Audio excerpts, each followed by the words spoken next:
Welcome back to Sarika cool videos. ఇప్పుడు నేను నాకున్న డౌట్స్ ని అక్కని అడుగుతాను. అక్క నాకు ఆన్సర్ ఇస్తుంది.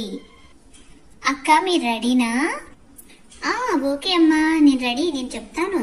అక్క మీ ఫస్ట్ క్వశ్చన్ ఏంటంటే, ఇంటికి సున్నం వేయటంలో అంతరార్థం ఏంటక్క? సున్నం వేయటం వల్ల చక్కగా వెలుతురు వస్తుందమ్మా. తెల్ల రంగు పదే పదే చూడడం వల్ల మనసు ఉత్తేజాన్ని పొందుతుంది. ఆవేశం తగ్గి ఆలోచనలు పెంచుతుంది. కళ్ళల్లో శక్తి క్షీణించకుండా ఉంటుంది. ఎండాకాలం ఎండను, శీతాకాలం చలిని రానివ్వదు. దానివల్ల గృహంలోని వారికి ఆరోగ్యము, ఇంకా సున్నం వేసిన ఇంట్లో గడిపిన వారికి ఆయుర్దాయము ఎక్కువమ్మా. చాలా చక్కగా వివరించారక్క. నేను నెక్స్ట్ క్వశ్చన్ అడుగుతాను. అడుగమ్మా, నువ్వే క్వశ్చన్స్ అడిగినా నేను వాటికి ఆన్సర్ ఇస్తాను. కృతజ్ఞతలు అక్కయ్య. అక్క, మన ఇంటి ముందు తులసిని ఎందుకు పూజిస్తాము? చాలా మంచి ప్రశ్న వేశావమ్మా. ఇప్పుడు చెప్తాను. ఇంటి ముందు తులసిని ఎందుకు పెంచి పూజిస్తామంటే, విష్ణువుకు ప్రియమైనది, ప్రీతికరమైనది తులసి. తులసి కోట ఉన్న ఇంట్లోకి భూత, ప్రేత, పిశాచాలు రావు. తులసి గాలి సోకితే సూక్ష్మ క్రిములు నశిస్తాయి. దేవదానవుల క్షీరమదనంలో జన్మించిన వాటిల్లో కొన్ని భూలోకానికి వరాలుగా ఇచ్చారు. అలా భూలోకానికి వచ్చిన వాటిలో వేప, జమ్మిలతో పాటు తులసి కూడా ఉంది. తులసి ఉన్న చోట అమంగళం వినిపించదమ్మా. చాలా చక్కగా వివరించారక్క. అక్క, నాకు ఎప్పటి నుండో ఈ ప్రశ్న మనసులో మెదులుతూ ఉంది. ఎవరిని అడగాలో నాకు అర్థం కాలేదు. ఇప్పుడు నేను మిమ్మల్ని అడుగుతాను. శివాలయంలో నంది కొమ్ముల మధ్య నుంచి దేవుణ్ణి ఎందుకు చూస్తామక్క?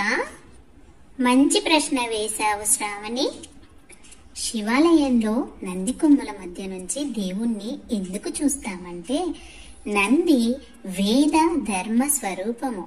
నంది మనలోని పశుతత్వానికి నిదర్శనము.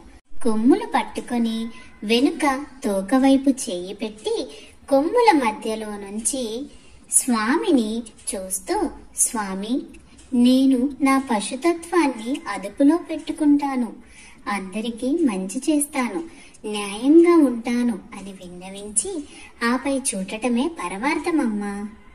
చక్కగా వివరించారక్క. అక్క, మరొక ప్రశ్న వేయబోతున్నాను. పసిపిల్లల తలపై ఎందుకు కొట్టరాదక్క? చక్కటి ప్రశ్న వేశావు శ్రావణి.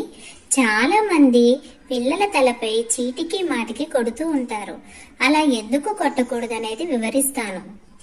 సరదాగాను ప్రేమగాను పసిపిల్లల తలపై కొట్టరాదు. పుర్రె దగ్గర ఎముకలు మెత్తగా ఉంటాయి. కొంతమంది పిల్లలకి 6 సంవత్సరాలు వచ్చినా బలంగా తయారవ్వరు. కాబట్టి తలపై కొట్టడం వల్ల ప్రమాదము లేదా మానసిక స్థితిలో తేడా రావచ్చు. పిల్లల్లో వయసుతో పాటు మెదడు పెరగకపోవచ్చు. అవునక్క, చాలా మంచిగా వివరించారు. నేను చాలా సార్లు చూశాను. చాలా మంది కోపం వస్తే పిల్లల నెత్తిపైన మొట్టికాయలు వేస్తూ ఉంటారు. దయచేసి ఎవరు కూడా అలా చెయ్యకండి. చాలా చాలా కృతజ్ఞతలు అక్కయ్య. నేను అడిగిన ప్రశ్నలకు మంచిగా సమాధానం చెప్పారు. కూడా చాలా చాలా కృతజ్ఞతలు శ్రావణి. ఓకే అక్క, నాకు మీ నుండి మరిన్ని విషయాలు తెలుసుకోవాలని ఉంది. నెక్స్ట్ వీడియోలో మళ్ళీ మనం ఆ విషయాలు తెలుసుకుందాము. చూశారు కదండి ఈరోజు వీడియో. నెక్స్ట్ వీడియోలో మరికొన్ని విషయాలు తెలుసుకుందాము. మరికొన్ని విషయాలు మీరు తెలుసుకోవాలంటే ఇప్పుడే సారికా కూల్ వీడియోస్ ని సబ్స్క్రైబ్ చేసుకోండి. పక్కనే ఉన్న బెల్ ఐకాన్ ని యాక్టివేట్ చేసుకోండి.